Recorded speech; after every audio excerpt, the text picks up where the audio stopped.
Enquanto as crianças saem, certamente você já passou por momentos de dúvida. Há momentos, na verdade, em que o problema não é falta de informação, mas dúvidas em excesso.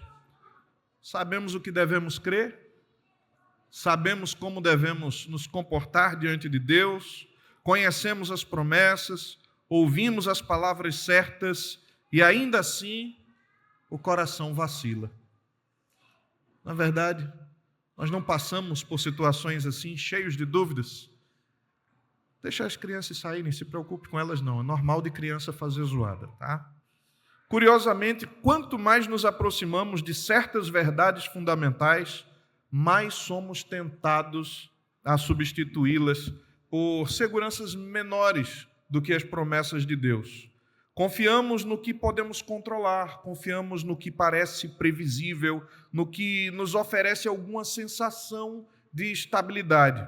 E muitas vezes fazemos isso sem abandonar a linguagem da fé.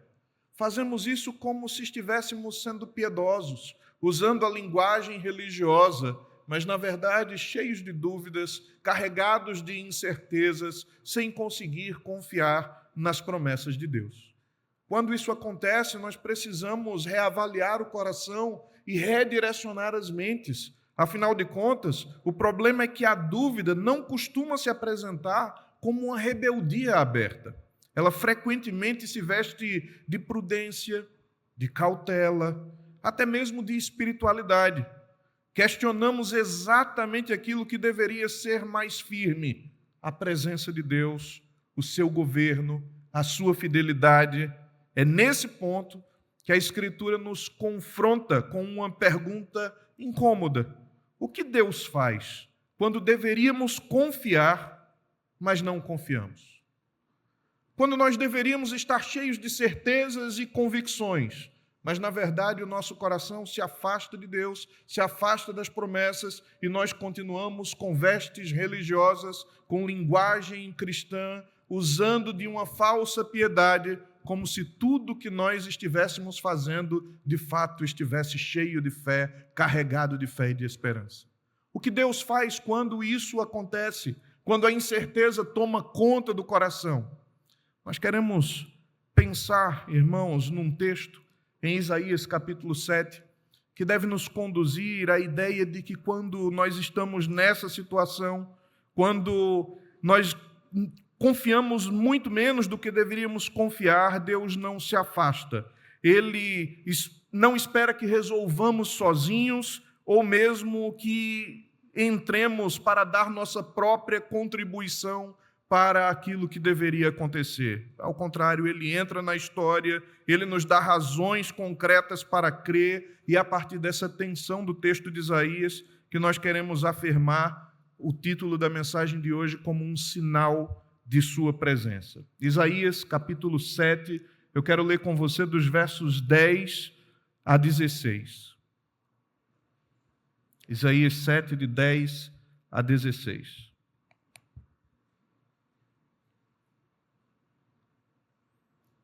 E continuou o Senhor a falar com Acaz, dizendo: pede ao Senhor teu Deus um sinal, quer seja embaixo nas profundezas ou em cima nas alturas. Acaz, porém, disse: não o pedirei, nem tentarei ao Senhor. Então disse o profeta: ouvi agora, ó casa de Davi, acaso não vos basta fatigardes os homens, mas ainda fatigais também ao meu Deus? Portanto, o Senhor mesmo vos dará um sinal: eis que a virgem conceberá e dará à luz um filho, e lhe chamará Emanuel.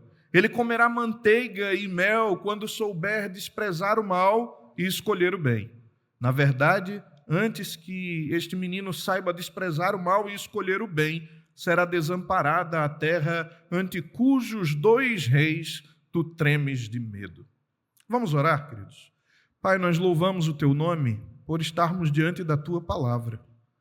E nós queremos rogar ao Senhor que esta tua palavra, poderosa e fiel, alcance as nossas mentes, nos trazendo compreensão das tuas verdades, mas também alcance os nossos corações, nos acrescentando a fé, a certeza, a confiança de que o Senhor está presente e reina, que o Senhor governa e intervém na história, conduzindo todas as coisas para o cumprimento dos teus propósitos. Portanto, Senhor, nós rogamos a tua direção, a luz do teu Espírito, para a glória do teu nome, em nome de Jesus. Amém. Queridos, o texto que nós lemos nos coloca diante de um momento histórico concreto. Isso que estava acontecendo aqui era o temor do rei Acais diante de uma aliança que estava sendo formada, Síria e o reino do norte de Israel, representado na tribo de Efraim, eles se unem numa coalizão para tentar enfrentar o avanço do império assírio. E queriam incluir Judá nessa formação, e Judá se recusou a fazer parte disso. Então eles colocaram no coração de conseguir incluir Judá nisso, ainda que fosse à força, ainda que eles tivessem que depor Acás e colocar um rei ali que fosse uma espécie de fantoche, um rei completamente submisso às conclusões, aos objetivos dessa coalizão formada pela Síria, pelo Reino do Norte e também incluindo agora forçosamente Judá, a casa de Davi. Nessa situação, Acás, ele prefere fazer uma aliança com a Síria, que futuramente seria o próprio terror para Judá. E é aqui onde o profeta Isaías aparece, querendo fazer um desafio a Acás, colocando diante dele a possibilidade de pedir um sinal a Deus, um sinal de que Deus estava com ele, de que a presença de Deus não faltaria, que ele seria guiado apesar da incredulidade, apesar de não andar fiel ao Senhor. Deus seria fiel às suas promessas à casa de Davi e governaria aquele povo livrando das mãos da Assíria. Mas é nessa situação, quando o profeta convida agora Acás a crer no Senhor e a pedir um sinal que fosse demonstrativo, então, da fidelidade de Deus, Acás usa uma linguagem religiosa. Acás diz que não tentará o Senhor, mas Acás, na verdade, estava carregado de incredulidade e usou essa linguagem tão somente para abster-se da necessidade de confiar em Deus e de crer que Ele conduziria todas as coisas. Quando o texto, então, fala dessa forma, apesar da incredulidade do rei, o Senhor mesmo anuncia que dará um sinal, isso deixa claro que a esperança de Judá não repousa na fé de Acás, mas na fidelidade de Deus. O sinal que será dado não nasce da confiança humana, mas da iniciativa graciosa de Deus, de mesmo em frente à incredulidade, mesmo diante da persistência do rei de manter o seu coração distante do Senhor, o mesmo Deus era que daria um sinal à casa de Davi, ao seu povo, para que percebessem que não importa a situação, Ele é o Deus presente que continua intervindo na história, guiando todas as coisas, coordenando todos os fatos para o cumprimento dos seus propósitos. E nessa série de mensagens sobre o Natal, antes do Natal, nós precisamos olhar para esse sinal como essa intervenção de Deus na história. Deus não apenas fala, Deus não apenas exige obediência, mas Ele nos dá fatos concretos que nos levam a confiar na veracidade da sua presença, do seu governo sobre as nações. Portanto, irmãos, entre crises e desconfiança, é o próprio Senhor quem dá o sinal que precisamos para confiar em sua presença e em seu governo. Mas nesse caminho, quando Deus começa a tratar conosco e tentar tirar dos nossos corações a desconfiança e a incredulidade, agindo e nos dando sinal, isso é desenrolado a partir de alguns passos. O primeiro deles é uma crise que se instaura aqui e que expõe em quem realmente confiamos. A crise não cria o medo no coração de Acais. Ela apenas revela o medo que já estava no seu coração. O texto diz que o coração de Acais e do povo tremeu como árvores ao vento. A imagem é muito forte. Você imagina, então, um bosque com várias árvores e um vento forte, arrasador, tremendo as árvores de um lado para outro. Essa é a imagem que o texto tenta causar na nossa mente. Mas percebam que o vento ele não cria a fragilidade das árvores. O vento apenas expõe a fragilidade, mostrando que, ao menor dos ventos, ela balança. Da mesma maneira, a crise que estava instaurada, a aliança entre Síria e o Reino do Norte, tentando agora vir contra Acais e contra o povo de Judá, não instaurou o medo no coração, mas revelou os verdadeiros temores, revelou a falta de fé, revelou a falta de confiança. E quando nós pensamos isso, nós lembramos que é exatamente nas nossas crises que nós devemos avaliar as nossas confianças. É quando nós passamos por dificuldades, quando nós passamos por aflições, quando nós passamos pelos maiores desafios das nossas vidas, que nós devemos avaliar se a nossa fé está em Deus, se a nossa confiança está na sua soberania, no seu senhorio, ou na nossa capacidade de articulação, na nossa influência, no nosso poder de barganha, ou quem sabe de firmar alianças, de construir caminhos, de procurar pontes, pessoas que conhecemos, ou se, de fato, o nosso coração está firmado naquele que pode, muito mais do que tudo isso, guiar todos os fatos da história meticulosamente para o cumprimento dos seus propósitos. Isaías deixa claro que o problema não está apenas fora de Judá, mas dentro do coração do rei. O temor domina porque a confiança não está firmada no Senhor. Por isso, Deus não oferece primeiro uma estratégia, mas uma palavra. Tem cuidado, aquieta-te, não temas. Antes de mudar as circunstâncias, Deus confronta a base da confiança. Crises não apenas ameaçam nossa segurança, elas revelam onde realmente repousam a nossa fé. Confiar em Deus exige, então, abandonar outras fontes de segurança. Exige uma rendição total, completa, para que a nossa confiança não esteja dividida, não esteja pulverizada em diversas fontes. Nós precisamos estabelecer qual é a base da nossa confiança, qual é o alicerce da nossa fé, em que o nosso coração de fato está firmado. O ponto mais incisivo do texto está no verso 9. Se não crerdes, certamente não permanecereis. É a palavra de Deus para Acais. Essa não é uma ameaça arbitrária da parte de Deus, mas é uma constatação espiritual da situação dele.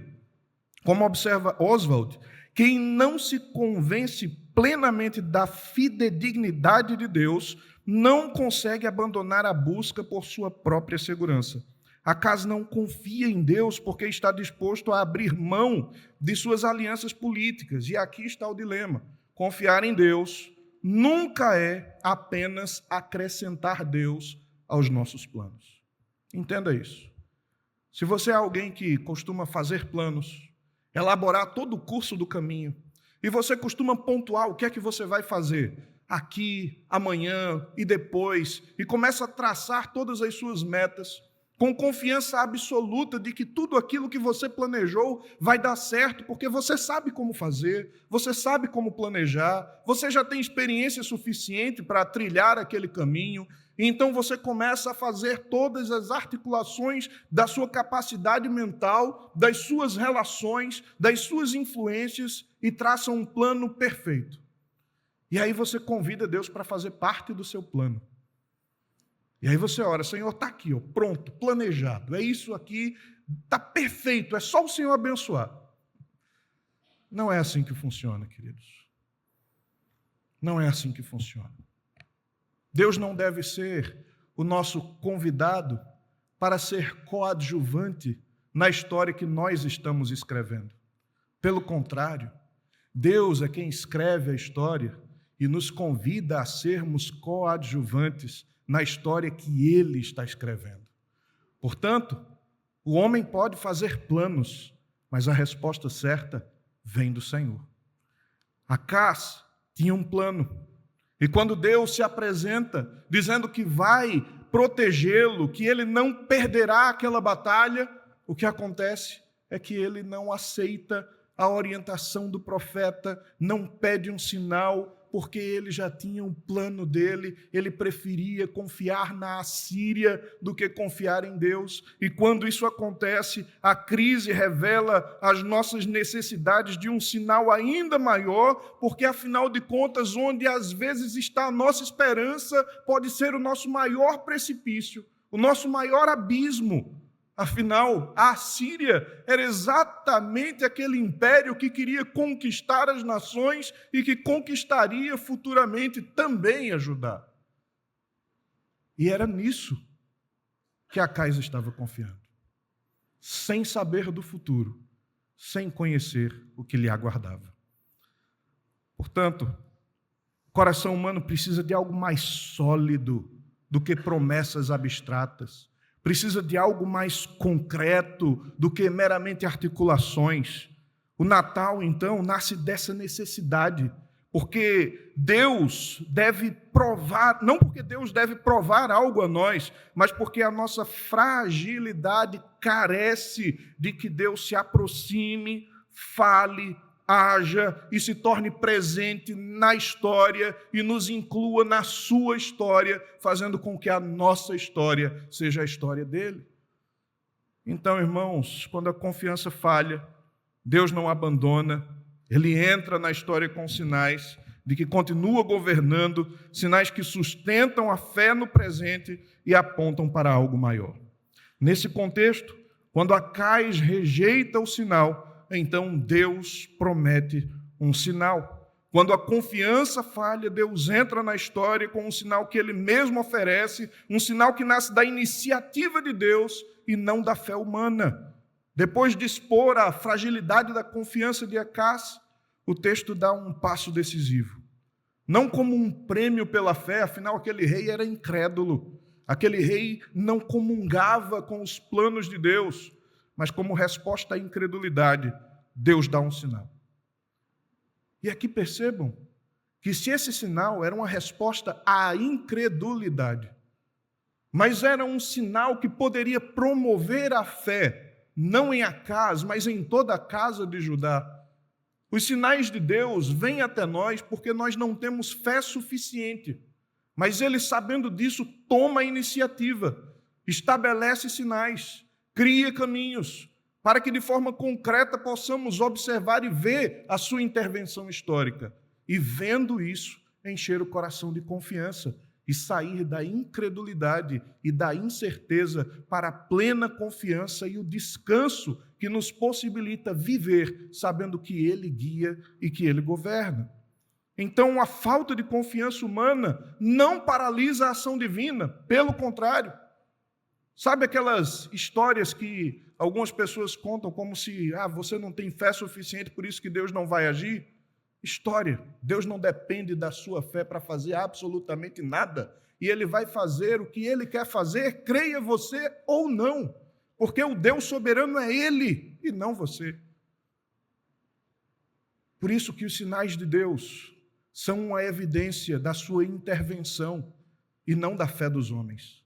Os sinais de Deus, a sua intervenção histórica, é um sinal da sua presença conosco, e não de que nós somos os crentes mais fiéis que conseguem realizar as coisas porque conseguimos crer o suficiente e então por isso as coisas acontecem. Deus nunca marca sua ação histórica, então, apenas com nomes e com termos. Ele age em vidas, Ele age com pessoas. E por isso Ele promete um nascimento. Quando Ele promete um nascimento aqui, portanto, o Senhor mesmo, verso 14, vos dará um sinal, eis que a virgem conceberá e dará à luz um filho. Deus está intervindo na vida de pessoas. Deus está dando nascimento. Deus está trazendo uma vida ao mundo. E quando ele faz isso, irmãos, em Isaías, há uma teologia especial envolta nas crianças. As crianças em Isaías não são apenas ilustrações didáticas, são marcos históricos de que Deus intervém. Aliás, os filhos de Isaías carregam nomes que falam exatamente a respeito do que Deus está fazendo. Enquanto elas crescem, a palavra do Senhor se cumpre. O tempo de infância se torna o tempo da intervenção divina. E assim o nascimento anunciado em Isaías 7 não é um detalhe sentimental ou incidental, ele é um sinal encarnado no tempo, um lembrete visível de que Deus não está ausente, apesar da nossa incredulidade. Deus não abandonou suas promessas e continua governando os acontecimentos, mesmo em meio à ameaça das nações. Acais não conseguia crer. Ele não conseguia enxergar, não conseguia entender, mas Deus continuava agindo e governando. Deus não apenas fala sobre a história, Ele inscreve a sua presença dentro dela. Ele está presente na história. Você já percebeu qual é o nome dessa criança que é anunciada? A virgem conceberá, dará à luz um filho e o seu nome será Emanuel, que quer dizer Deus conosco. Deus está presente. E percebam, irmãos, o texto aqui fala que essa criança não estaria ainda apta moralmente a rejeitar o mal e escolher o bem. Ou seja, ainda teria uma idade muito tenra, não teria chegado ainda a uma maturidade moral, quando aqueles dois reinos unidos que vinham ameaçar o reino de Judá sucumbiriam nos seus propósitos. Então, inicialmente, parece que há um nascimento aqui, que não é ainda o nascimento de Jesus, mas um outro nascimento que aparece no capítulo 8, um filho de uma profetisa, que nesse tempo ainda era uma mulher virgem, muito moça, muito nova, e que logo em seguida acaba sendo a mãe de um dos filhos de Isaías. Esse nascimento, essa intervenção histórica muito próxima, era um sinal visível, presente na história de Isaías, que dava a Acás a clareza de que Deus não tinha saído da história, de que Deus continuava presente e governando. Agora, lógico, irmãos, que quando esse texto mensura esse Emanuel, esse menino presente, que nos textos posteriores de Isaías começa a ser imbuído e começa a carregar novas características e atributos que começam a destoar de uma criança comum, como no capítulo 9, quando o texto diz que esse menino terá o governo nos seus ombros, e começa a descrever uma série de nomes que traz atributos divinos. Obviamente que esse nascimento do capítulo 8 não consegue esgotar as promessas do texto do capítulo 7. É um sinal que sustenta o presente, mas em si mesmo aponta para além, aponta para o futuro, para algo maior, para um Emanuel que carrega mais peso do que aquele nascimento pontual podia suportar. O sinal confirma que Deus está conosco, mas o próprio nome nos faz esperar por algo muito maior do que um sinal. Então, esse texto acaba nos mostrando um Emanuel crescente dentro do livro, um Emanuel prometido, que de fato nasceria e encarnaria com uma condição muito diferente daquele primeiro nascimento visto no capítulo 8. É uma tensão crescente no livro de Isaías, que vai gerando um desejo messiânico, uma sensação de que Deus de fato está prometendo um nascimento diferente, a chegada de alguém que não seria ímpio como Acás, que não seria incrédulo como aquele rei, que não faria da vida do povo um tumulto ou o caos que Acás era capaz de fazer. Era um nascimento esperado, cujo reino não teria temor de enfrentar as outras nações. Era um reino que se estabeleceria sobre o governo de um menino, de uma criança novamente nascida, pequena, frágil aparentemente, mas nascida para reinar.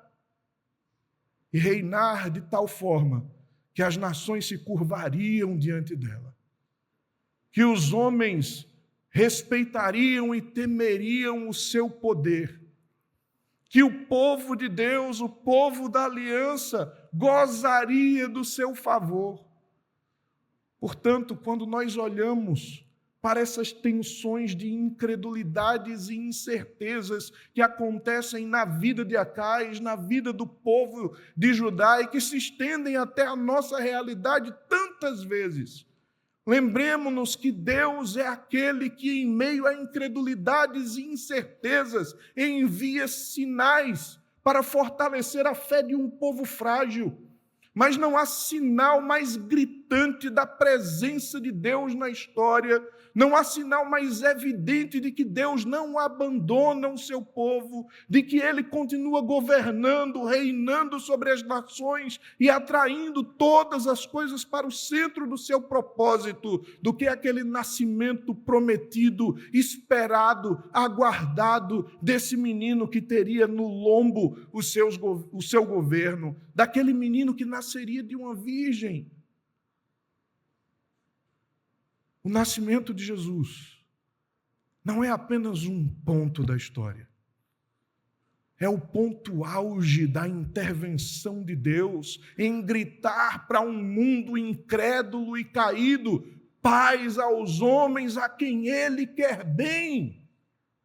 Deus mostra sua benevolência ao guiar a história, ao intervir no mundo e ao fazer nascer um menino prometido, esperado, desejado.